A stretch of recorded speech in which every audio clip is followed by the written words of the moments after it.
अभी हम लोग करेंगे केमिस्ट्री का टॉप 50 क्वेश्चन जो कि इम्पोर्टेंट है, जो अभी ट्रेंडिंग में है और पूछ सकता है इस पर। एसएससी और रेलवे के एग्जाम में, जैसे कौन सीजीएल का एग्जाम होगा उसमें पूछेगा, एनटीपीसी का एग्जाम होगा और कोई भी एसएससी रेलवे का एग्जाम होगा उसमें पूछेगा। तो केमिस्ट्री बहुत मायने रखता है। तो पहला क्वेश्चन से स्टार्ट करते हैं। How many atoms of oxygen are present in one molecule of ozone. Ozone में कितना ऑक्सीजन का एटम होता है, तो उसके लिए हमको ओजोन का फॉर्मूला जानना पड़ेगा। ओजोन का फॉर्मूला क्या होता है, O3। तो यहाँ साफ दिख रहा है ऑक्सीजन का कितना मॉलिक्यूल एटम है, तो 3 है। तो आंसर क्या हो जाएगा, आंसर हो जाएगा A3। 3 मॉलिक्यूल है ऑक्सीजन का ओजोन में। फिर दूसरा क्वेश्चन, किसका इलेक्ट्रॉनिक कन्फिग्रेशन 2 8 7 होता है। तो इलेक्ट्रॉनिक कन्फिग्रेशन क्या होता है, तो नंबर ऑफ इलेक्ट्रॉन होता है तो उतना ही नंबर ऑफ प्रोटॉन रहेगा। तो इसका जोड़ेंगे 2 + 8 + 7 तो कितना होता है 17। तो 17 किसका एटॉमिक नंबर है, तो वो है क्लोरीन का।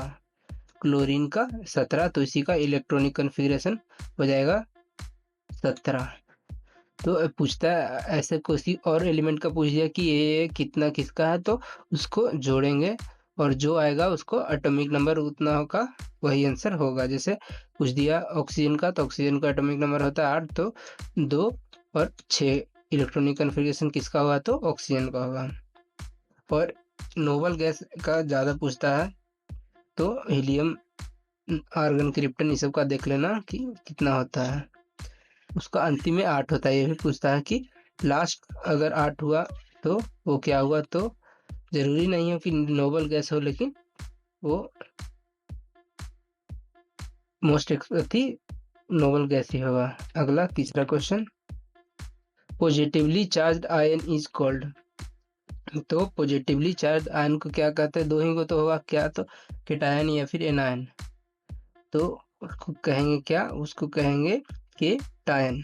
क्या कहेंगे, केटायन होता है पॉजिटिवली चार्ज और निगेटिवली चार्ज एनायन। लेकिन अगर कैथोड रहता है तो वो निगेटिव पॉइंट रहता है और पॉजिटिव पॉइंट को एनोड कहते हैं। लेकिन एनायन हुआ निगेटिव चार्ज पार्टिकल और कैटायन हुआ पॉजिटिव, तो उल्टा हो जाता है, वो देख लेना। अगला, covalent bonds are formed by the sharing of electrons between two atoms so that both can achieve a complete field. तो कौन सा सेल, तो हमेशा होगा outer most shell. Outer most shell से ही ये इलेक्ट्रॉन्स का शेयरिंग होता है। इलेक्ट्रॉन्स का शेयरिंग कहाँ होता है, तो आउटर मोस्ट सेल में। ये बहुत बार पूछता है कहाँ होता है इलेक्ट्रॉन का शेयरिंग, तो आउटर मोस्ट सेल में। अगला पांचवा, लैक्टिक एसिड। लैक्टिक एसिड क्या है, तो लैक्टिक एसिड का पहले कितना कार्बन होता है, तो उसका फॉर्मूला जानना पड़ेगा। तो लैक्टिक एसिड का फॉर्मूला होता है C3H6। C3H6 और होता है O3। ये हुआ लैक्टिक एसिड का फॉर्मूला। तो यहाँ सीधा से दिख रहा है इसमें कितना कार्बन है, तो 3। तो इसका आंसर हो जाएगा 3। इसके लिए हमको फॉर्मूला जानना पड़ेगा। फॉर्मूला नहीं भी याद रहेगा तो याद रखना लैक्टिक एसिड का 3 कार्बन मॉलिक्यूल होता है। अगला छठा, chemical composition of a ruby gemstone. Ruby रत्न की रासायनिक संरचना क्या है, तो केमिकल कंपोजिशन क्या होता है, तो उसको कहते हैं एल्युमिनियम ऑक्साइड को ही कहते हैं रूबी जेमस्टोन। किसको, तो एल्युमिनियम ऑक्साइड को। ये एम्फोटोरिक होता है, यानी ये एसिड से भी रिएक्ट कर सकता है और बेस से भी रिएक्ट कर सकता है। और रिएक्ट करके क्या बनता है, तो salt plus water, salt plus water. ये भी पूछता है कि एसिड बेस में न्यूट्रलाइजेशन रिएक्शन से क्या बनता है, तो सॉल्ट और वाटर। अगला, लेड का केमिकल सिंबल क्या है, तो ये तो आसान है लेकिन बहुत बार पूछता है एकदम। तो लेड का केमिकल नेम होता है प्लम्बम, तो साइन होगा Pb। अगला, name of valence electron in graphite atom. तो वैलेंस इलेक्ट्रॉन में किसका, ग्रेफाइट एटम में कितना इलेक्ट्रॉन रहेगा, तो वो रहेगा 4 क्योंकि ग्रेफाइट है क्या, तो कार्बन, तो कार्बन का सारा जितना भी फॉर्म रहेगा उसमें 4 इलेक्ट्रॉन रहेगा उसका वैलेंस शेल में। अगला, कितना प्रोटियम, प्रोटियम में कितना न्यूट्रॉन रहता है, तो प्रोटियम पहले कहते किसको, वो जानना पड़ेगा। तो प्रोटियम हाइड्रोजन का 3 फॉर्म होता है, एक H1, H2 और H3। ये इसका आइसोटोप होता है क्या, तो आइसोटोप मतलब जिसका एटॉमिक नंबर सेम हो लेकिन एटॉमिक वेट दूसरा हो, मतलब एटॉमिक वेट डिफरेंट हो, एटॉमिक नंबर सेम हो। इस सावरा का एटॉमिक नंबर एक है, यानी इसमें प्रोटॉन एक है लेकिन न्यूट्रॉन इसमें 0 रहता है, इसमें 0 और इसमें 1, इसमें 2, तो इसको कहते हैं प्रोटियम। पहला को प्रोटियम जिसमें 0 न्यूट्रॉन हो, और दूसरा को ड्यूट्रियम, और तीसरा को ट्रिटियम, कहते हैं। तो ये पूछा पहला प्रोटियम में हो गया न्यूट्रॉन का संख्या 0 और प्रोटॉन का संख्या पूछ दे तो 1 तीनों में रहेगा 1। अगला 10वां, which of the following elements is a versatile element that forms basis of all living organism। तो इसका आसान क्वेश्चन है, सिंपल सा आंसर कार्बन सारा लाइफ फॉर्म में होता है। इसका ऑक्सीजन दे लेकिन ऑक्सीजन ऑप्शन में दे तो भी नहीं होगा, सारा लिविंग के लिए कार्बन जरूरी है, ऑक्सीजन जरूरी नहीं है। ऑक्सीजन से पहले भी यहाँ पर लाइफ था, तो क्या जरूरी है, कार्बन। अगला वैलेंस, फिर पूछा वही वैलेंस इलेक्ट्रॉन कहाँ होता है, तो valence electron outer most shell of an atom में होता है, डी। आगे, which of the following is used as a fissile fuel in nuclear reactor. तो न्यूक्लियर रिएक्टर में क्या यूज होता है फ्यूल, तो उसमें होता है ये बी यूरेनियम 235। ये ऐसा ऑप्शन मिल गया है लेकिन यूरेनियम 235 यूज होता है कहाँ, न्यूक्लियर रिएक्टर में। या तो यूरेनियम 235, यहाँ 235 क्या है, तो उसका मास नंबर। अगला, which of the following is not an allotrope of carbon। Carbon का अपरूप क्या नहीं है, यहाँ तो साफ पता चल रहा है, डायमंड, फ्लोरीन, ग्रेफाइट, तीनों इसका ऑलोट्रोप फॉर्म होता है, लेकिन कार्बन डाइऑक्साइड वो नहीं होता है, वो तो कंपाउंड हो गया। अगला, the number of atomic number of an element is the number of. तो एटॉमिक नंबर किसका नंबर होता है, तो पहले बताया प्रोटॉन का होता है, ये डी प्रोटॉन का नंबर है, जितना प्रोटॉन होता है उसकी का उतना एटॉमिक नंबर होता है। और प्रोटॉन कहाँ मौजूद होता है, तो न्यूक्लियस में। अगला, देयर आर 3, वही पूछा, ये भी पास्ट में था। 3 आइसोटोप है हाइड्रोजन का, प्रोटियम, ड्यूट्रियम और tritium. The respective atomic number and mass number of isotope tritium. तो एटॉमिक नंबर, तो सारा का एटॉमिक नंबर 1 होगा क्योंकि नंबर ऑफ प्रोटॉन सारा में सेम होता है, तो ये दो का है 1। और मास नंबर यानी प्रोटॉन प्लस न्यूट्रॉन, तो प्रोटॉन 1 और न्यूट्रॉन 2, तो ये हो जाएगा डी आंसर 3, एटॉमिक नंबर 1 और मास नंबर 3। अगला 16, ratio of nitrogen and hydrogen in ammonia on basis of mass. तो अमोनिया का पहले फॉर्मूला क्या होता है, तो अमोनिया सब जानता है NH3, नेशनल हाईवे 3 इसका फॉर्मूला होता है अमोनिया का। तो इसमें क्या पूछा है, ratio mass of nitrogen and hydrogen. तो इसमें नाइट्रोजन का मास क्या है, नाइट्रोजन का मास होता है 14 और हाइड्रोजन का होता है 1 गुने 3 तो 3। तो ये हो जाएगा, सीधा आंसर है 14:3 डी। लिए मास नंबर यूज होना याद करना, नाइट्रोजन और हाइड्रोजन का तो सबका याद होता ही है। अगला, सुक्रोज मॉलिक्यूल कंटेन्स कितना कार्बन एटम, तो सुक्रोज का फिर फॉर्मूला क्या होगा, ये सुक्रोज यानी ग्लूकोज होता है C12 H22 और O11। यहाँ कितना कार्बन है तो 12। तो ये भी पूछ सकता है कितना हाइड्रोजन और कितना ऑक्सीजन, तो हाइड्रोजन 22 और ऑक्सीजन 11।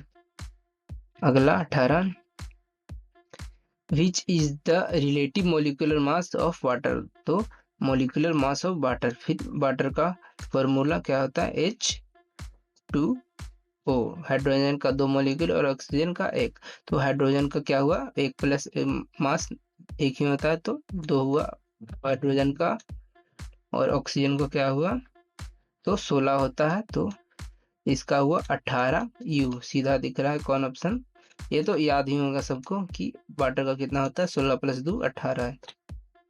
अगला, केमिकल फॉर्मूला प्रोपेन, प्रोपेन का केमिकल फॉर्मूला क्या होता है, तो ये क्या है अल्केन, प्रो मतलब 3, यानी इसमें कार्बन कितना होगा 3, तो सीधा दिख रहा है कि कार्बन 3 सिर्फ एक ही में है C3H8 में, तो ये हो जाएगा। और ऐसे अल्केन का फॉर्मूला क्या होता है, तो CN और H2N + 2, 2N + 2 होता है एल्कीन का फॉर्मूला। तो ब्यूटेन पूछे तो C4 हो जाएगा, वैसे ही आगे याद रखना है। फिर 20वां क्वेश्चन, मेटलॉइड इसमें से कौन है, तो ये सीधा दिख रहा कौन सिलिकॉन है, मेटलाइड। अगला, the ability of metals to be drawn into thin wire is called, ये भी बहुत पूछा है, ये 10th से लेके हमेशा तक पूछता है।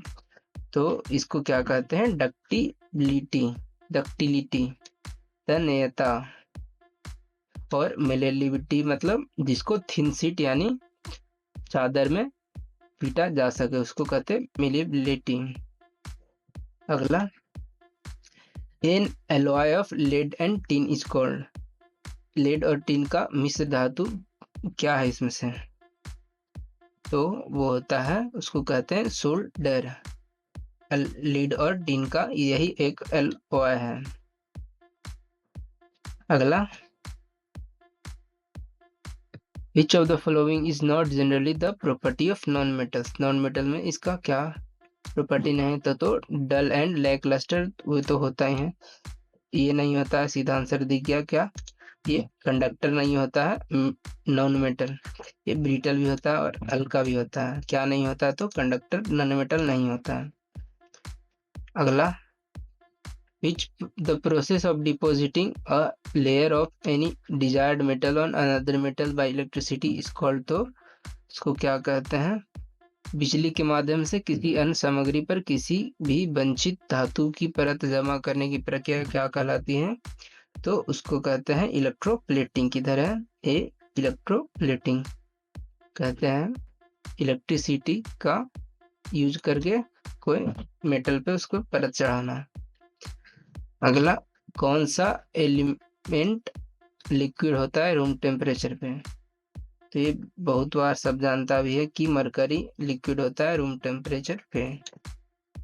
अगला, कौन सा मेटल माइक्रो चिप्स बनाने के लिए यूज होता है, तो माइक्रो चिप्स बनाने के लिए होता है सिलिकॉन का यूज, सब जानता है, ये भी आसान क्वेश्चन है। अगला, the process of forming a thick layer of aluminum oxide on the surface of aluminum to protect from corrosion is called, तो इसको क्या कहते हैं, एल्यूमिनियम पे ही एल्यूमिनियम ऑक्साइड का परत चढ़ाना, इसको कहते हैं सब जान, ये एनोडाइजिंग कहा जाता है, और गैल्वेनाइजिंग मतलब उसमें जिंक का यूज किया जाता है, एल्यूमिनियम का यूज किया तो उसको एनोडाइजिंग कहते हैं। और ये दोनों तो रोस्टिंग और कैल्कुलेशन तो मेटलर्जी में यूज होता है। अगला, which of the following alloys does not contain tin, tin किसमें इसमें नहीं है, gun metal, bell metal, brass या ब्रॉन्ज में, तो टीन इसमें किसमें नहीं है, तो ब्रास किधर गया, ये पीतल में टिन नहीं होता है, पीतल में क्या होता है तो कॉपर Cu प्लस Zn होता है ब्रास में, कॉपर और जिंक होता है ब्रास में, बाकी सब में टिन होता है। अगला with which substance does silver react to turn black, ये भी बहुत बार पूछा है। सिल्वर किससे रिएक्ट करता है और वो काला हो जाता है, तो वो रिएक्ट करता है एटमॉस्फेयर में प्रेजेंट सल्फर से, सल्फर से रिएक्ट करके वो ब्लैक हो जाता है। अगला which metal used in electroplating on iron to protect from corrosion, तो वो होता है जिंक का यूज होता है, किधर है बी, जिंक का यूज होता है इलेक्ट्रोप्लेटिंग में, और उसको कहते क्या तो गैल्वेनाइजेशन। अगला chemical element is required to harden steel, steel को हार्ड करने के लिए किसका यूज होता है तो मैग्नीज, किधर है ए, मैग्नीज का यूज होता है स्टील को हार्ड करने के लिए। अगला which of the following most common uses, फिर वही पूछा कि सेमीकंडक्टर बनाने में किसका यूज होता है, लेकिन अब इस बार कंपाउंड पूछा है, तो किसका यूज होता है तो GaAs, इसको कहते क्या गैलियम आर्सेनाइड। GaAs किधर है, ये डी है, ये गैलियम आर्सेनाइड का यूज होता है सेमीकंडक्टर सोलर सेल बनाने में, गैलियम आर्सेनाइड। अगला नॉन मेटल पूछा है जो लिक्विड होता है रूम टेम्परेचर पे, और मेटल में तो मर्क्यूरी हो गया जिसका फॉर्मूला होता है Hg, लेकिन नॉन मेटल में पूछा है तो नॉन मेटल ब्रोमीन होता है, ये मरकरी सब जानता है लेकिन ब्रोमीन अधिकतर लोग नहीं जानता है, तो वो नॉन मेटल होता है, क्या नॉन मेटल, और वो भी लिक्विड होता है रूम टेम्परेचर पे। अगला ब्रास, ब्रास तो पहले देखे कि ZnCu का एलओआई है, लेकिन कितना रहता है तो उसमें 30% जिंक और 70% कॉपर होता है ब्रास में, दी 30% जिंक और 70% कॉपर। अगला firework get their colour from metal salt, firework यानी पटाखा छूटता है उसमें कलर जो आता है रेड ग्रीन, वो मेटल साल्ट से आता है, तो ग्रीन कलर किसके लिए यूज होता है पूछा है, तो ग्रीन कलर में कौन यूज होता है तो बेरियम, बेरियम से ग्रीन कलर पटाखा में आता है। अगला लेमन जूस का पीएच क्या होता है तो लेमन जूस क्या होता है एसिडिक होता है, तो उसका कम होगा 7 से कम, यहाँ एक ही है डी, और याद तो रहता ही है कि 2। अगला ह्यूमन बॉडी का पीएच रेंज क्या होता है तो ह्यूमन बॉडी का पीएच रेंज क्या होता है वो स्लाइटली बेसिक होता है अल्कलाइन, ह्यूमन बॉडी बेसिक होता है यानी वो 7 से ज्यादा, तो इसमें 7 से ज्यादा ये है 7.3 से 7.45, तो एग्जैक्टली 7 नहीं होता है, 7 से थोड़ा ज्यादा। अगला आंट स्टिंग यानी चींटी का डंक में कौन सा एसिड होता है तो चींटी का डंक में मेथनोइक, इधर मेथनोइक, इसी को फॉर्मिक एसिड भी कहते हैं, फॉर्मिक एसिड इसी को कहते हैं मेथनोइक एसिड को,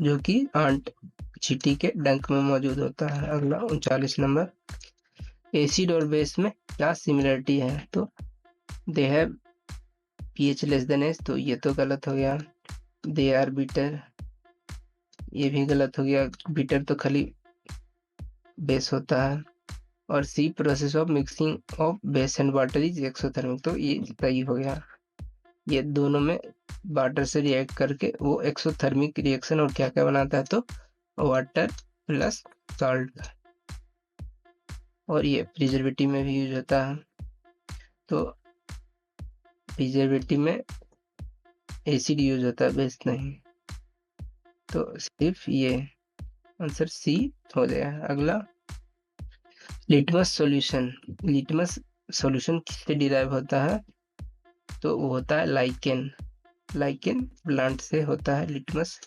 सॉल्यूशन मिलता है वहां से। अगला, which acid is used in anodizing process, तो ये तो एल्यूमिनियम में होता है, एल्यूमिनियम ऑक्साइड का परत चढ़ाने के लिए। लेकिन कौन सा एसिड का यूज होता है, तो डाइल्यूट सल्फ्यूरिक एसिड का यूज होता है इस प्रोसेस में। अगला, एम्फोटोरिक ऑक्साइड इसमें से कौन है, तो पहले एम्फोटोरिक होता क्या है, जो एसिड और बेस से दोनों से रिएक्ट कर जाए और साल्ट और वाटर बना दे, साल्ट प्लस वाटर, तो उसको कहते हैं एम्फोटोरिक, जो बेस और एसिड से दोनों से रिएक्ट कर जाए। तो इसमें से कौन है, तो जिंक ऑक्साइड हो गया, ये एम्फोटोरिक होता है। और ये क्या, तो Al2O, ये भी एम्फोटोरिक होता है, एल्युमिनियम ऑक्साइड। अगला, sulphide ores are converted into oxides by heating strongly in the presence of excess air, इसको क्या कहते हैं, तो सल्फाइड ओर्स को ऑक्सीडाइज करने का प्रोसेस को कहा किया जाता है, तो कहते हैं रोस्टिंग। अगला, ये अगला क्वेश्चन है, एक खोल के अंदर से निकाले गए अर्क के तकनीकी शब्द नैक्रे, ये है नैक्रे को क्या कहा जाता है, तो उसको कहा जाता है मदर ऑफ पर्ल। क्या नैक्रे का टेक्निकल टर्म है मदर ऑफ पर्ल। ये नैक्रे होता क्या है, तो मोलस्कस जो होता है उसी में यूज होता है नैक्रे। अगला, diamond can be synthesized by subjecting pure carbon to, तो डायमंड को हम मशीन से बना सकते हैं मैनमेड तरीका से, लेकिन उसके लिए क्या करना, हमको क्या चाहिए, तो उसके लिए चाहिए हाई प्रेशर और हाई टेम्परेचर। तो वेरी हाई प्रेशर और हाई टेम्परेचर, या बी में आंसर, तो ये हो जाएगा, उससे डायमंड बन जाता है। अगला, और ऑफ एल्युमिनियम, एल्युमिनियम के और को क्या कहा जाता है, तो उसको सब जानता है, BC बॉक्साइट कहा जाता है एल्युमिनियम के और को। हेमाटाइट किसका, आयरन का, मैग्नेटाइट भी आयरन का, और ये मेलेकाइट किसका है, तो कॉपर का, ये दोनों आयरन का, Fe। अगला, इसमें से कौन सा कॉपर और है, कॉपर का और क्या है, तो पहले ही देखे मेलेकाइट क्या था, तो कॉपर का और था।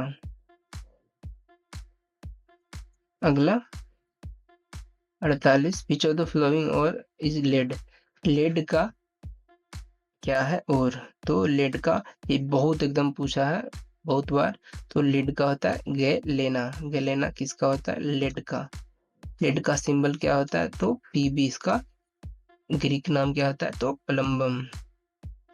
और ये सल्फाइड और होता है, तो सल्फर, इसमें सल्फर होता है, सल्फर का और। अगला क्वेश्चन, ऑलोट्रोपिक फॉर्म ऑफ कार्बन, तो 3 फॉर्म होता है, सब जानता है, पहला डायमंड, ग्रेफाइट और एक फुल्लरीन, सबसे नया खोजा हुआ फुल्लरीन, तो इसमें क्या है, ये डी डायमंड हो जाएगा आंसर। अगला, लास्ट क्वेश्चन है, which type of coal has highest percentage of carbon, ये एकदम वीविया है, सबसे हाई परसेंटेज ऑफ कार्बन कौन कोल में होता है, तो वो एंथ्रासाइड किधर है, एंथ्रासाइड सबसे ज्यादा होता है इसमें, तो पहला नंबर पे एंथ्रासाइड, फिर बिटुमिनस, फिर लिग्नाइट, और सबसे लो क्वालिटी का पीट होता है, चौथा पीट होता है सबसे लो क्वालिटी का। और कभी कभी पूछता है कि कार कोल प्लांट में क्या यूज होता है, तो ये बिटुमिनस होता है यूज। तो ये 50 क्वेश्चन खत्म हो गया केमिस्ट्री का। तो अगला वीडियो में 40 टॉप फिर रहेगा, NTPC का या कोई भी एग्जाम में बहुत VVI ऐसा ही क्वेश्चन पूछता है।